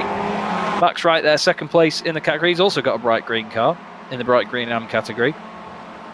And he's done very well tonight, to be fair, as Max Wright. Obviously, he lost places earlier because of that battle that he was having, which was a shame to see, but he got turned, didn't he, on the last lap or penultimate lap as well? So yeah, that's kind of why he was at the front. I think he hasn't made that many places, but yeah, up 1 for the moment. So having a look here, he's going to try and go to the outside of Luke Cooper. And Luke, of course, who he's racing against, has gained 15 places so far. Yeah, Cooper good on the brakes there. So Brian Holmes just ahead of these guys up the road as well. Well, I'll say that he's 6.8 seconds up. That's quite a big gap actually to have in the midfield of this pack. He's 14 places gained at the moment. Biggest mover is Adam Delmont in 14th place. He's gained 19 so far for Excite iRacing. And as per usual, he's got a teammate with him. Ashley Beard is right behind him, and Jack Ashton is only 2 spots in front. They certainly do hunt in packs. They're not joking. It's not actually a joke anymore. It's genuinely just a fact about these Excite Energy iRacing cars. Well, good little scrap going on here then. Nick McCarron still behind Max Wright. Just behind them, Carl Hardy is letting Jack Ashton through. He's going to be onto the back of Nick McCarron now as well. He's going to be fighting with just 1 more lap to go. Pagnon is back down to 3rd behind Charlie Summers here. I think that got done just at the end of the last lap as well, to be fair. Yeah, they're pretty close to each other. Yeah. So Pagnon did reel in Jason Cooper, so but Summers has just used that opportunity to get back up into 2nd as well. All right, final lap. I think this is going to be a photo finish. Yeah, definitely. They seem to be getting closer together, don't they? I think as they come across the line out of the last corner, if they've got enough room back to Hampson, I mean, they've got nearly 4 seconds at the moment. They'll probably make it a bit of a photo finish, which would be nice to see. If not, either way, they've got a 1-2-3 out of it, so I'm going to be happy with it either way. We see McCarron and Ashton now side by side. McCarron's going to be in the inside of turn 1. McCarron brakes a bit early, probably hoping to get the cut back. Ashton parks on the apex at the first part of the corner, takes the racing line, and well, he just carried a lot more momentum through there actually. Rizzo going down the order. Has he done the same that he did in the last race in Run 1? No, I think it's just Holmes actually. I think Holmes is just move off on the final lap of the race. Let's have a quick look, see if we can't see that one back. Or maybe he did, because Rizzo lost 2 places, so I just got a bit out of shape, and Rob Graham up and past, and Holmes through as well. I think he just clipped the curb on the inside, and when he hit the dirt, it just upset the car a bit too much. Rob Graham there, still battling away with Brian Holmes, and Rob Graham's another one, like we mentioned with Max Wright before. No matter who you are, he will give you a scrap. He'll defend that place till the car sets itself on fire almost. Still down the inside on the brakes. Side by side with Brian Holmes. No overlap there, and of course now Rizzo's going to get back involved with this as well. There you go. Fantastic stuff. Jason Cooper, 2 wins tonight ahead of Charlie Summers, Marcelo Pagnon, and here they go to the line, ladies and gents. It's going to be Rob Graham Brian Holmes, Cesare Rizzo. It's going to be 3 wide finish across the line. Is it going to be Checkers or Graham's- Wreckers? Oh, who got that? Brian Holmes is showing us Just ahead. by the absolute skin of his teeth Yeah. from Rob Graham. It's Great down racing. to the thousandth. That on the timing screen, it's showing as 0 hundredths of a second. 4 hundredths to Cesare Rizzo as well. Brilliant to see. Scott Malcolm there, battling with Adam Delmont. He beats him to the line in the end as well. Adam McNally there. Oh, another one. Yeah, Ralph Cullinan only just beat him. That's down to the thousandths as well between those boys. That's shown as 0 on our timing screen. Just goes down to the hundredths on here. I'll check it within the sim and see what the difference was. They've actually gone to the same thousandth as well, actually. 37.785 behind the leader, and it's the same with Graham and Holmes as well. 14.946 behind the leader, both of them. So I tell you what, that's probably worth a screenshot at some point. It's not often that twice in the same race you see 2 guys crossing the line under the same thousandth of a second, is it really? That's awesome. But like you were saying before, it just sets up. I think I've only ever seen it, like, maybe once or twice anyway in the history of all the broadcasts. So yeah, to have 2 in one race, pretty crazy. There was, of course, the very famous BSR TC Pro Series race at Daytona, where Sebastian Job, I think, beat Wojciech Savidovic over the line by. I think they actually didn't they get someone to look into it, and it was found to be 1/10,000th of a second on the difference or something. Yeah, I'm not too sure, to be fair. It was less than 1,000th. So I think it was literally the minimum it could be. Jason Cooper doing some donuts there. Obviously the winner of that race, Swift Cooper Esports 1-2-3, with Summers and Panion in third there. Dave Hampson, great finish in fourth, to be fair. He just sort of sneaked around, had a bit of a lonely race. 9 seconds behind him was Rob Graham in fifth, who wins the AM category. Brian Holmes is sixth, Cesare Rizzo seventh, Luke Cooper in eighth, Max Wright ninth, and Jack Ashton in 10th. Nick McCarron finished 11th, Carl Hardy in 12th, Scott Malcolm in 13th place, Adam Delmont in 14th with Ashley Beard 15th, James McRitchie 16th, Alex Cherney 17th, and Benjamin Mears in 18th place. You can see Rob Graham and Brian Holmes there have the same finishing times. And then you get the same again. Oh, actually, on our screen there, it says 785 and 786. McNally just beaten Cullinan to the line with Cessford 21st, Kip Stevens in 22nd, Waltman 23rd, Stuart Dick is 24th, Euron Urson 25th, Joe McDonald is 26th, and Mikey Keane 27th, David Ayres 28th, Anthony Ainsworth 29th, and the cars that were more than one lap down, 3 SimLab cars there. Jamie Ayres, Peter Van Gool, Steve Hefford. Not the race they would have wanted. Robbie Verke, he was out early on, finishing 33rd, and Andy Maxwell rounding up the field for year 1 racing. Well, let's bring Jack Ashton in, because he's been in there first, waiting patiently. Here he is, Mr. Ashton. How was your evening tonight, buddy? It seemed like it was a really good scrap, all up and down the field in that one, really. Yeah, it's a good round. I was a bit unsure about it at the start of it. I mean, really tight and twisty, nowhere to really get past. So I sort of went into it thinking, just stick behind people and hopefully people go off and then get the places that way instead of trying to be too aggressive, trying to avoid the penalty points really, which is hindering my points in the championship. So I think I did pretty well. Overall, had a pretty good round. So, and a few of the teammates had a bit of a bad one, but I think all in all we had an okay one considering the track. We were a bit nervous about it. Yeah, it seems like one of them where it'll be difficult to sort of set up an approach to it, because if you're too aggressive, you can just make one mistake, as we saw people do tonight, and you lose a handful of places. Was the overall sort of team consensus to just be patient?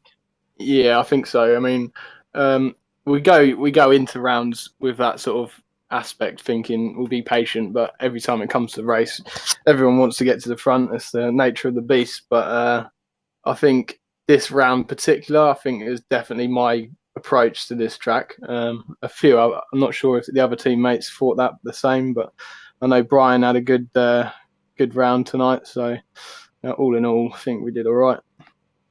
Good stuff. Well, I was just about. I've got to the same bit of the broadcast I always get to, where I don't know where we're at next week. And I was prepared for this because I know you always forget. Go on, where are we? We're at Belle Isle. which I'm really looking forward to. Oh dear. Well, it's one of two road circuits on iRacing that I do not own. That and the other circuit being Zandvoort, which obviously got announced today as Formula One. Just a bit off topic, actually. What do you think of that Zandvoort being announced for F1 next year? I have to disappoint you. I'm not a massive F1 fan, but I have heard the news, and I do think Zandvoort is an awesome track. So no matter what car you're in, I think it's got to be good. Well, that'll be the end of the interview with Jack Ashton. Yeah. Thank you very much. No, it's going to divide opinions, isn't it? It's a very Marmite track. Belle Isle, then. You say you're excited for it. How excited are you to see those walls flying by so quickly?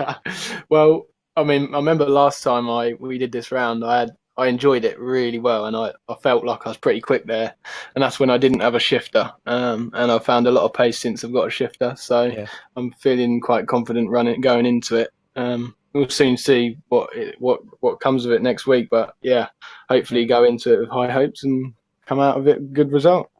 Well, fingers crossed for you, buddy. It's obviously one of those tracks where you can go into it thinking, yeah, I'll just play it safe. You know, people are going to be going very aggressively, but sometimes you can't avoid other people's accidents, I suppose. So yes, you can get unfortunate rounds. I think one of our teammates, Ash, had that round tonight. He's very angry in the group chat. I think you're lucky he's not interviewing you.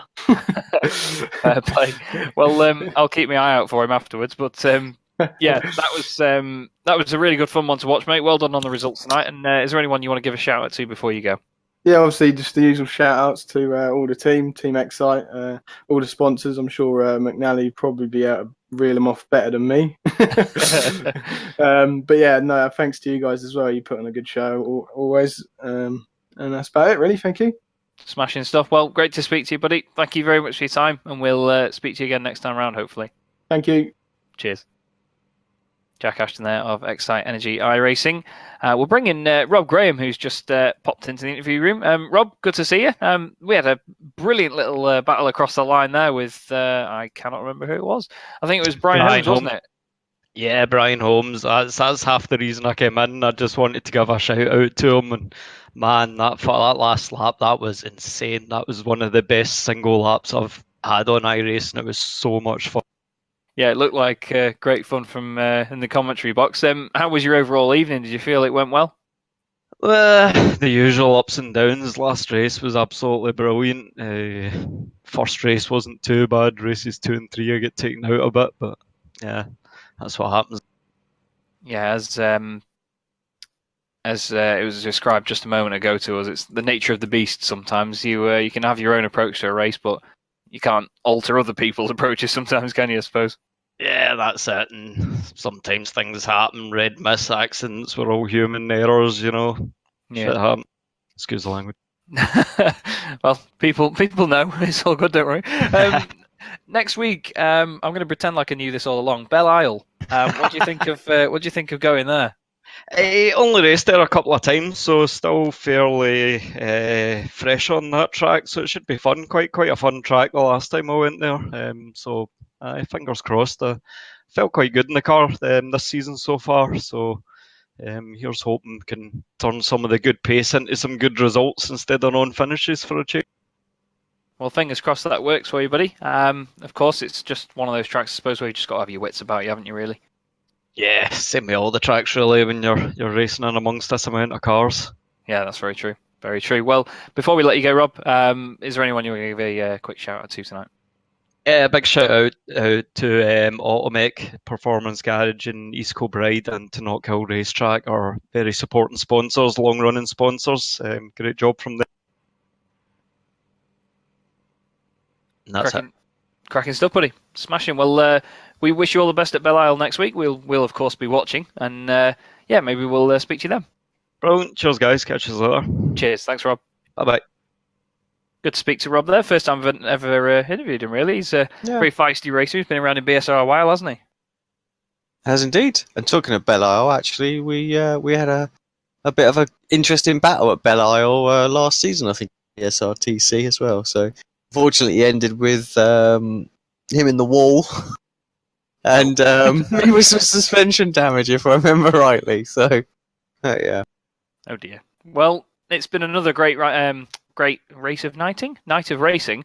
Yeah, Belle Isle should be an absolute corker next week, to be fair. I'll have to buy the track and actually have a look round and see what it's all about. I've heard a lot of people raving about it, but I'm not sold on street circuits, so we'll see.